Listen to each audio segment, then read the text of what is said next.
all the hard work and sacrifice of last season to earn a spot in this year's Champions League, Manchester United's progress in the competition was already at stake after an opening day loss to Bayern.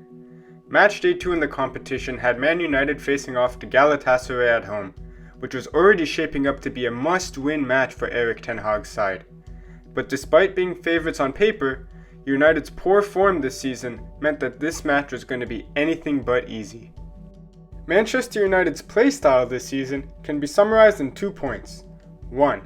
They cannot deal with high-pressing teams. And 2. Forcing the ball to Rashford and hoping for moments of individual brilliance is the only real strategy they have of scoring. With that in mind, the early minutes of this match unfolded exactly how you would expect, with Galatasaray pressing high and United blasting the ball to Rashford at any given opportunity.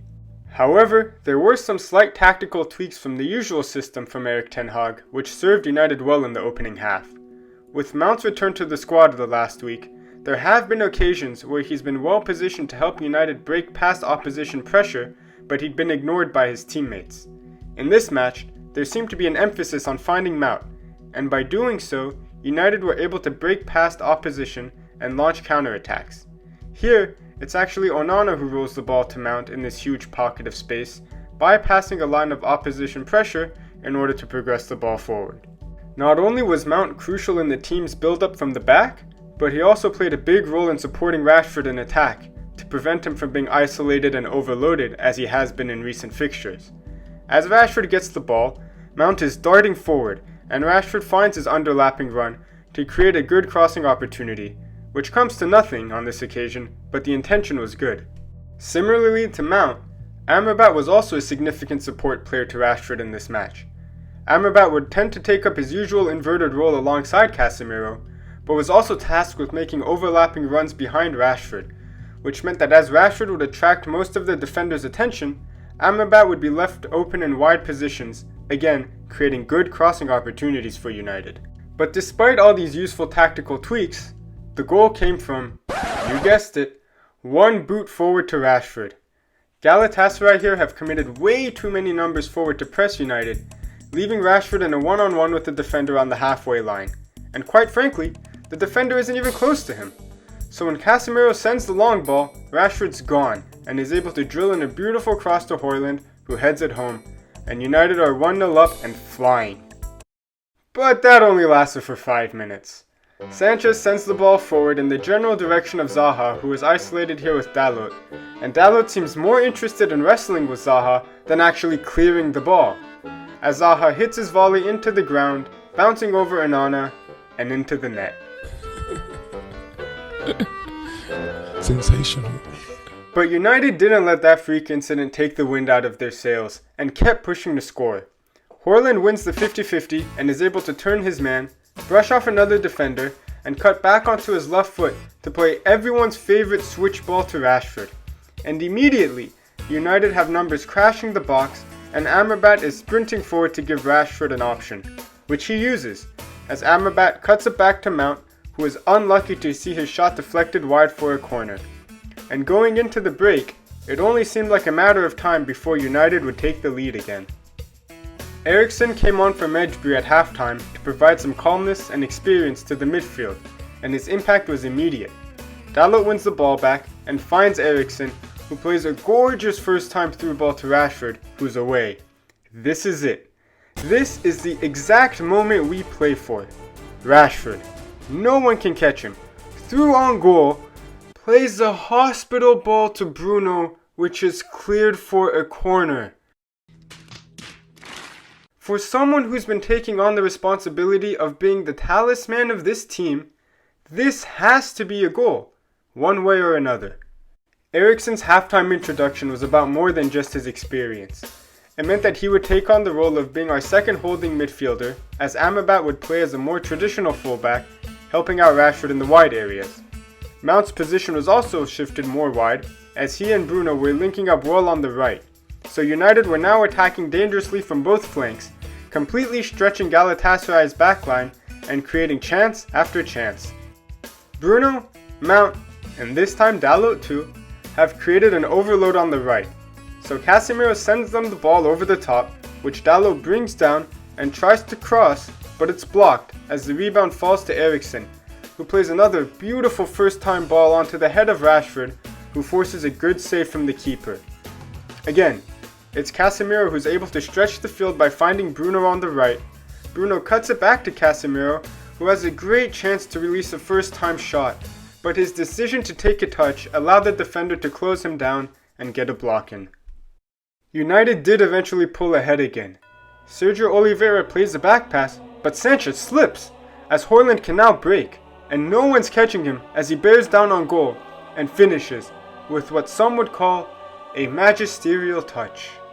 A touch as soft as a mother's kiss. Are you kidding me?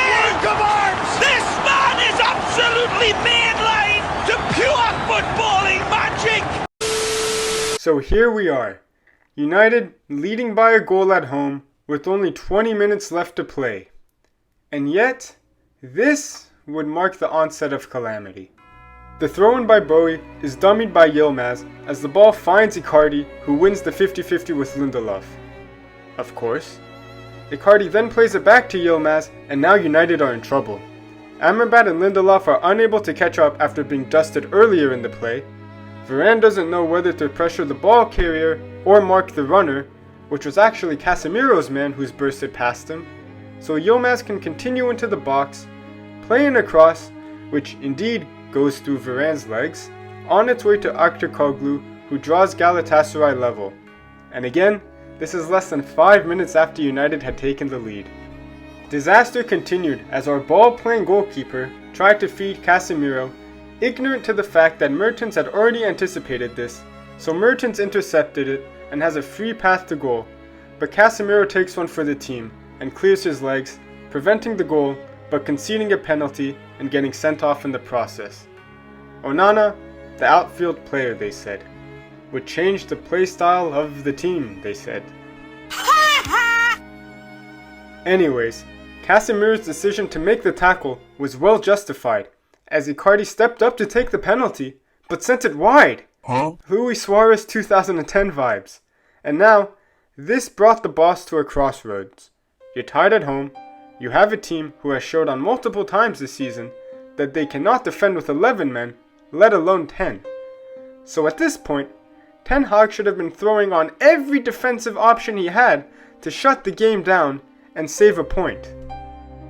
There's a fine line between bravery and stupidity in these situations, as Ten Hag decided to keep attacking, and United nearly scored, but almost is not good enough, as seconds later, Amrabat being closed down was forced to clear the ball, and as Sanchez wins the header, our centre backs are totally unaware of the presence of Icardi behind them, and even less so that he's being played onside by Amrabat, who had just cleared the ball.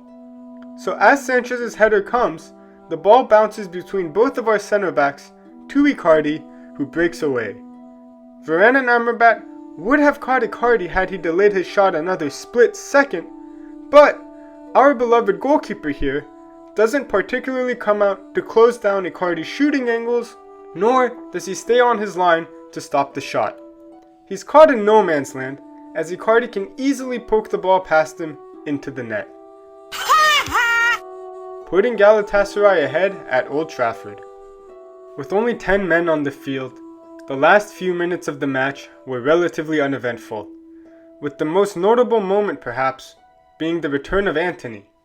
Whether or not that's a positive thing, I will leave that for you to decide. And that was the end of a wild night in Manchester, with mixed emotions all around. Obviously, with rage being the most dominant one, but for much of this game, it seemed like things were starting to click for United. The effort and togetherness of the team were largely up to standard, the tactical setup and vision of the manager started to take shape, and some of the questionable new signings finally came to life. But all of that will be overshadowed by a few inexplicable moments of absolute madness.